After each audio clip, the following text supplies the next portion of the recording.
नमस्कार, मैं दिशा पामेचा आप सभी का स्वागत करती हूँ। आज इस क्लास में हम बात करते आ रहे थे ग्रीन स्किल्स के बारे में, जहां पर हमने बात करी थी कि कैसे इंडिया में हरित अर्थव्यवस्था जो है, ग्रीन इकोनॉमी जो है, उसको बढ़ावा दिया जा रहा है। अब अगर हमारे को किसी भी इकोनॉमी को, अर्थव्यवस्था को अगर आगे बढ़ाना है, तो हमें लोग चाहिए जो कि काम करें। अब वो जो लोग काम करेंगे उनको उस काम की क्या होनी चाहिए, नॉलेज होनी चाहिए, उस काम का ज्ञान होना चाहिए, और ज्ञान ना सही तो उनमें क्या होना चाहिए, तकनीकी कौशल तो जरूर होना चाहिए, यानी कि स्किल्स होने चाहिए। तो ऐसे ही स्किल्स के बारे में आज हम यहाँ पर बात करने वाले हैं। वो स्किल्स जो कि हमारे इकोनॉमिक डेवलपमेंट को, साथ ही में पर्यावरण को, इन्वायरमेंट को साथ में लेके चले, उनको हम बोलते हैं ग्रीन स्किल्स। तो हमारी ग्रीन स्किल्स क्या हुई? ग्रीन स्किल्स वो हुई, वो टेक्निकल स्किल्स हुए, तकनीकी कौशल हुए, नॉलेज हुई, वैल्यूज हुए और एटीट्यूड, दृष्टिकोण हुआ, जो कि लोगों को ट्रेन करने के लिए ज़रूरी है, डेवलप करने के लिए ज़रूरी है। साथ ही में हम क्या करेंगे, हमारा जो सस्टेनेबल सोशल है, इकोनॉमिक और इन्वायरमेंटल आउटकम है, कहाँ कहाँ पर, बिजनेस में, इंडस्ट्री में और साथ ही में कम्युनिटी में, उनको डेवलप करने के लिए भी, उनको सपोर्ट करने के लिए भी हमारे को क्या चाहिए? ग्रीन स्किल्स चाहिए। ये ग्रीन स्किल्स हैं क्या? बेसिकली ये सारे वो काम हैं या वो एक्टिविटीज़ हैं जो हमें हमारी इकोनॉमी को और ज़्यादा सस्टेनेबल बनाने में मदद करती हैं। अब ये जो ग्रीन स्किल्स हैं, इनकी हमारे को ज़रूरत क्या है? तो देखो क्या होता है, जब हमें पता है कि हमारे पास में ग्रीन स्किल्स है, क्या है हमारे पास में, अगर ग्रीन स्किल्स है और अगर हम ग्रीन स्किल्स का इस्तेमाल करते हैं, तो मान लीजिए ये क्या है, आपकी एक इकोनॉमी है। ये कैसी इकोनॉमी है? ये एक अनसस्टेनेबल इकोनॉमी है। कैसी इकोनॉमी है? अनसस्टेनेबल इकोनॉमी है। अनसस्टेनेबल हम क्यों बोल रहे हैं? क्योंकि यहाँ पर क्या हो रहा है, पॉल्यूशन भी हो रहा है। ठीक है, यहाँ पर क्या है, ये जो इकोनॉमी है ये डिपेंडेंट है हमारे अनवीकरणीय ऊर्जा संसाधनों पर, नॉन रिन्यूएबल एनर्जी रिसोर्सेज पर।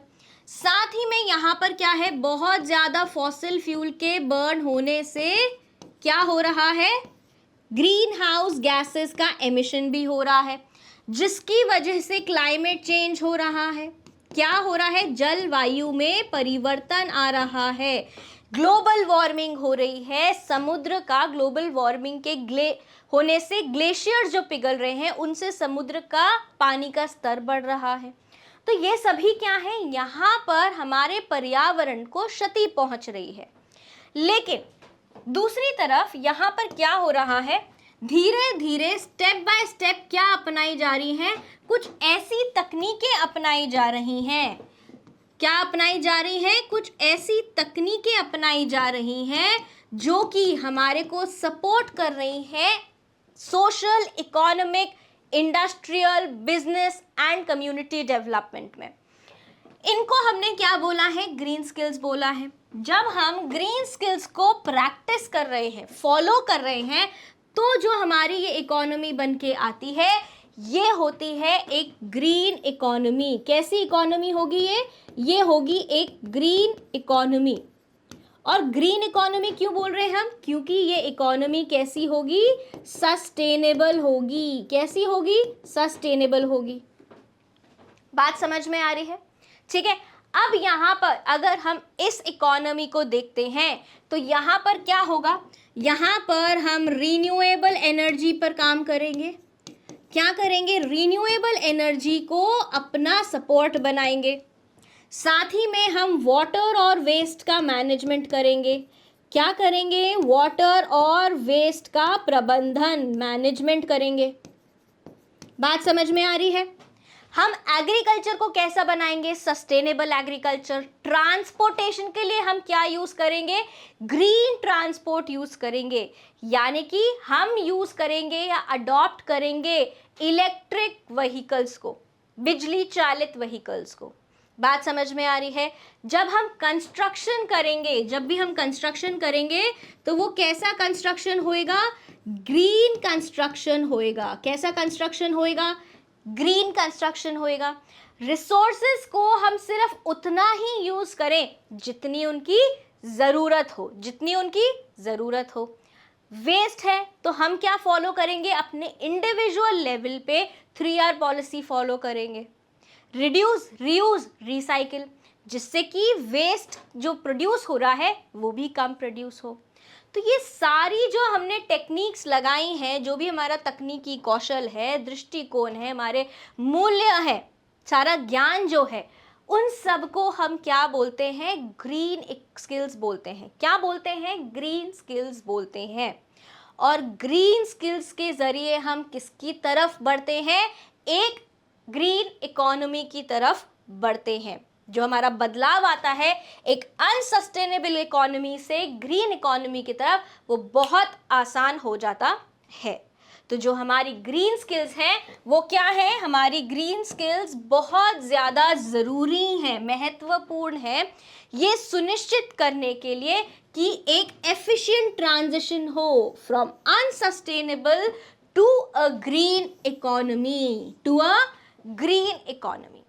कौशल की आपूर्ति और मांग का मिलान करके अस्थिर अर्थव्यवस्था से हरित अर्थव्यवस्था में कुशल परिवर्तन सुनिश्चित करना महत्वपूर्ण है। और ये इसमें कौन मदद करता है? इस बदलाव में कौन मदद करता है? हमारी ग्रीन स्किल्स मदद करती हैं। बात समझ में आ रही है?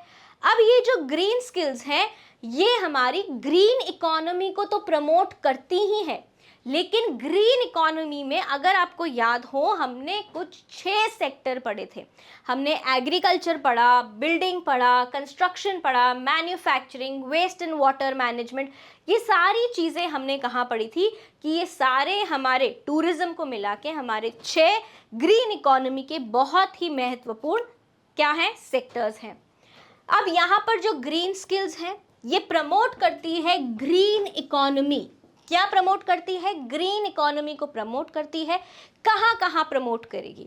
सबसे पहले हमारे को क्या नॉलेज चाहिए होगी कि रीन्यूएबल एनर्जी को कैसे यूज़ किया जाए, कैसे रीन्यूएबल एनर्जी का हम उपयोग कर सकते हैं, कैसे हम सोलर एनर्जी से इलेक्ट्रिसिटी बना सकते हैं, विंड एनर्जी से इलेक्ट्रिसिटी बनाते हैं, हाइड्रो वाटर से हम कैसे क्या बना सकते हैं? इलेक्ट्रिसिटी बना सकते हैं। साथ ही में टाइडल एनर्जी से, वेव्स की एनर्जी से हम कैसे बिजली उत्पादन कर सकते हैं। एक सेक्टर तो ये हो गया। दूसरा सेक्टर है हमारा solid and liquid waste treatment. क्या? जो हमारा वेस्ट है उसका हम उपचार कैसे करें, उसका प्रबंधन कैसे करें। तीसरा हमारे पास में क्या है? जो सीवर वाटर आ रहा है उसका मैनेजमेंट, उसका प्रबंधन, ट्रीटमेंट कैसे किया जाए। साथ ही में एयर का पोल्यूशन जो हो रहा है, क्या हो रहा है? एयर पोल्यूशन जो हो रहा है उसको कैसे मैनेज किया जाए, कंट्रोल किया जाए। बात समझ में आ रही है? साथ ही में यहाँ पर हमने बात करी थी हमारे ग्रीन कंस्ट्रक्शन के बारे में, हरित निर्माण के बारे में, कि कम से कम ईंधन का इस्तेमाल किया जाए, कम से कम अनवीकरणीय ऊर्जा संसाधनों का इस्तेमाल किया जाए, और जितना हो सके हमारे पर्यावरण को न्यूनतम क्षति पहुंचे। इन सब का हम ध्यान रखेंगे। और ये सब हम ध्यान कब रखेंगे? जब हमें ये पता होगा कि कौन सी चीज़ों से नुकसान पहुंच रहा है और हम ऐसी कौन सी तकनीकें अपना सकते हैं जिनसे हमारे पर्यावरण को नुकसान ना हो। और इन्हीं को हम क्या बोलते हैं? ग्रीन स्किल्स बोलते हैं। अब हमारी ये जो ग्रीन स्किल्स हैं, ऐसा तो है नहीं कि हमें ये पहले से आती हैं। क्या कोई भी बच्चा बिना स्कूल जाए पढ़ाई लिखाई कर सकता है? जो पढ़ाई लिखाई का स्तर एक स्कूल में हो सकता है, क्या वो घर बैठे हो सकता है? नहीं हो सकता है। ऐसे ही ग्रीन स्किल्स का प्रशिक्षण देने के लिए, हरित कौशल के प्रशिक्षण के लिए जो हमारी सरकार है वो काफ़ी सारे वोकेशनल और ट्रेनिंग प्रोग्राम्स चलाती है। जहां पर पूरा ध्यान किस पर केंद्रित किया जाता है? व्यवसायिक और तकनीकी कौशल पर। किस पर किया जाता है? व्यवसायिक और तकनीकी कौशल पर। बात समझ में आ रही है कि यहाँ पर जब हम क्या कर रहे हैं, हम सीखने जा रहे हैं, या जो भी युवा क्या करना चाहते हैं, ग्रीन स्किल सीखना चाहते हैं, उनके लिए क्या बनाया गया है? उनके लिए बनाए गए हैं कुछ टेक्निकल वोकेशनल प्रोग्राम्स, जहां पर वो क्या सीखते हैं? वो ये सीखते हैं कि कैसे हमारे पर्यावरण को प्रोटेक्ट किया जा सके, इन्वायरमेंट को प्रोटेक्ट किया जा सके, उसको बहाल किया जा सके, रेस्टोर किया जा सके। उनके मन में एक भावना डाली जाती है कि पर्यावरण से हम हैं और हमसे पर्यावरण है। बात समझ में आ रही है कि हम जैसा बर्ताव पर्यावरण के साथ करेंगे, वैसा ही पर्यावरण बर्ताव हमारे साथ में करेगा। तो ये भावना उनके मन में डाली जाती है ताकि वो पूरी एकाग्रता के साथ में सस्टेनेबल डेवलपमेंट अचीव करने में अपना कंट्रीब्यूशन दे। तो क्या हो रहा है यहाँ पे? जो ग्रीन स्किल्स हैं वो कंट्रीब्यूट करती हैं in preserving and restoring environment quality for a sustainable future. और इन ग्रीन स्किल्स के माध्यम से हम क्या बना सकते हैं? हम क्या क्रिएट कर सकते हैं? ग्रीन जॉब्स क्रिएट कर सकते हैं। जब सरकार प्रोग्राम्स, वोकेशनल ट्रेनिंग्स दे ही रही है, तो ग्रीन जॉब्स भी होंगी। और ये ग्रीन जॉब्स क्या लेकर आएंगी? एम्प्लॉयमेंट, रोजगार लेकर आएंगी। क्या लेकर आएंगी? रोजगार लेकर आएंगी। और ये हमारे भारत के युवाओं के लिए एक आय का स्रोत बनेंगी, जिससे कि उनका आर्थिक विकास भी होगा, साथ ही में वो उनके पास में एक आय का स्रोत भी बनेगा। बात समझ में आ रही है? तो यहाँ पर क्या हो रहा है? यहाँ पर जो हमारी ग्रीन स्किल्स हैं, जो हरित कौशल है, स्थायी भविष्य के लिए पर्यावरणीय गुणवत्ता को संरक्षित करने या बहाल करने में योगदान करते हैं। क्या करते हैं? जो ग्रीन स्किल्स हैं वो कंट्रीब्यूट करते हैं हमारे एनवायरनमेंट को प्रोटेक्ट करने में और रिस्टोर करने में। जैसे कि नौकरियां जो हैं, ग्रीन जॉब्स जो हैं, इनमें शामिल हैं जो पारिस्थितिकी तंत्र और जैव विविधता की रक्षा करती हैं, इकोसिस्टम की और बायोडाइवर्सिटी को प्रोटेक्ट करती हैं, वेस्ट को कम करती हैं, पॉल्यूशन को कम करती हैं, साथ ही में ऊर्जा का जो इस्तेमाल है उसको भी कम करती है। तो सबसे पहले बात करते हैं कि ग्रीन स्किल्स कौन कौन से क्षेत्रों में होती है। काफ़ी सारे क्षेत्रों में होती है। ऑलमोस्ट हमारे ग्रीन इकोनॉमी के सारे जो सेक्टर्स हैं उनमें ये पाई जाती है।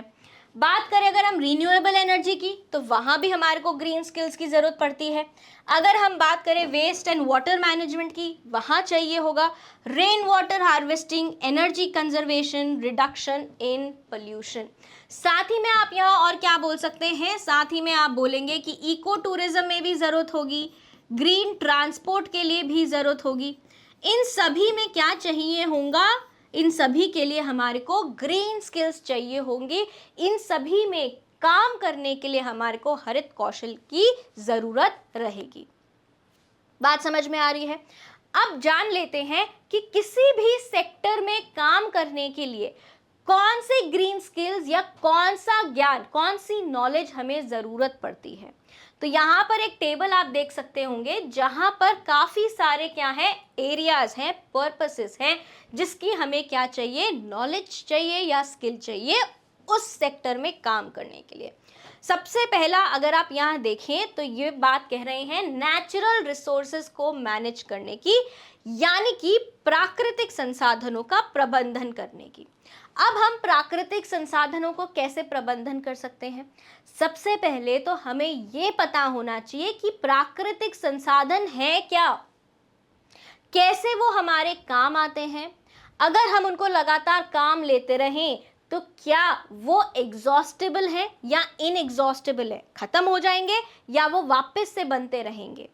तो हमें सबसे पहले क्या जानना होगा कि हमारे को देखना होगा कि नेचुरल रिसोर्सेज क्या होते हैं और कैसे होते हैं।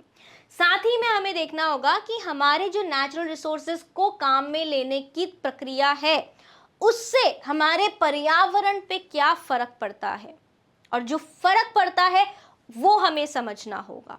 बात समझ में आ रही है कि हमने बहुत ज़्यादा पानी वेस्ट करना शुरू किया, उससे हमारे पर्यावरण पे क्या फ़र्क पड़ रहा है। हमने बहुत ज़्यादा फॉसिल फ्यूल्स जलाए, उससे क्या पर्यावरण पे फ़र्क पड़ रहा है। क्या जलवायु में परिवर्तन हो रहा है, क्या हमारा पानी, हवा, ज़मीन प्रदूषित हो रहे हैं।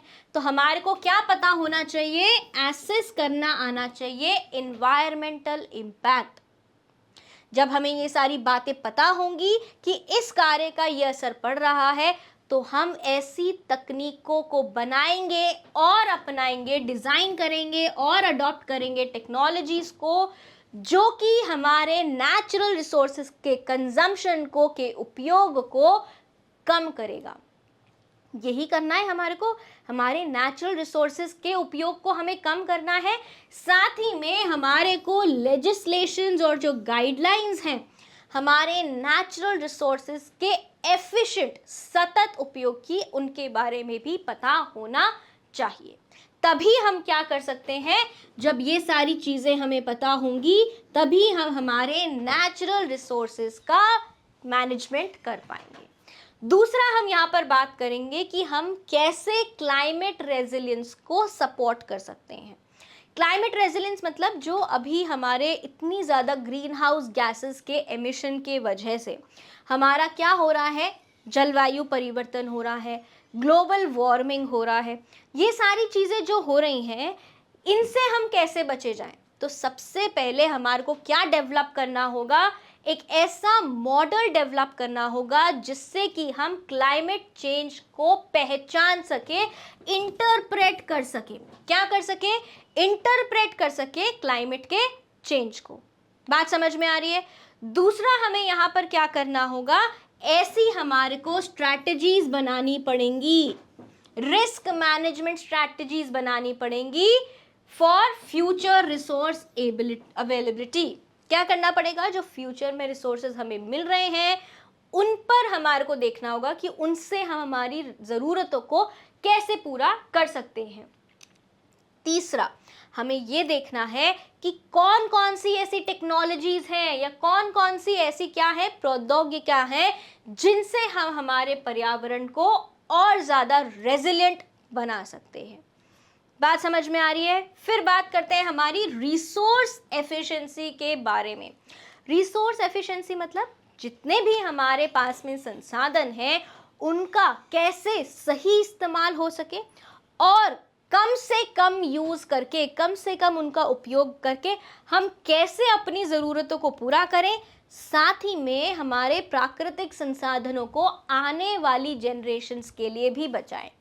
इसे ही कहते हैं सस्टेनेबल डेवलपमेंट। तो यहाँ पे क्या करना है, हमारे को जो हमारे बिजनेस हैं, इंडस्ट्रीज़ हैं, कंस्ट्रक्शन, टूरिज्म, ट्रांसपोर्ट, इन सभी को ऐसे मॉडल बनाने होंगे जो कि क्या करेंगे, रिसोर्स एफिशिएंट बिजनेस मॉडल्स होंगे, जो कि कम से कम और बहुत ही समझदारी से सारे जो भी नेचुरल संसाधन हैं, रिसोर्सेज हैं, उनको यूज़ करेंगे और बाहर एक क्या आएगा, एक सस्टेनेबल आउटपुट आएगा। साथ ही में डेवलप करेंगे एंड अडॉप्ट करेंगे ऐसी टेक्नोलॉजीज जो कि मैक्सिमाइज करेगा रिसोर्स का यूटिलाइजेशन एंड रिड्यूस करेगा वेस्ट का प्रोडक्शन। वेस्ट का प्रोडक्शन हम कैसे रिड्यूस कर सकते हैं, जितनी ज़रूरत हो उतना ही इस्तेमाल में ले। फिर हम बात करते हैं यहाँ पर low carbon industry. Low carbon industry मतलब कि हमारे जो कार्बन एमिशंस हैं, जो हमारे क्या है कार्बन एमिशंस हैं, उनको हमें क्या करना है, कम करना है। कैसे हम कम करेंगे, हमें पता है कि हमारी जो निर्भरता है नॉन रिन्यूएबल फॉसिल फ्यूल्स के ऊपर या नॉन रिन्यूएबल एनर्जी रिसोर्सेज के ऊपर, उसको हमारे को क्या करनी है, कम करनी है।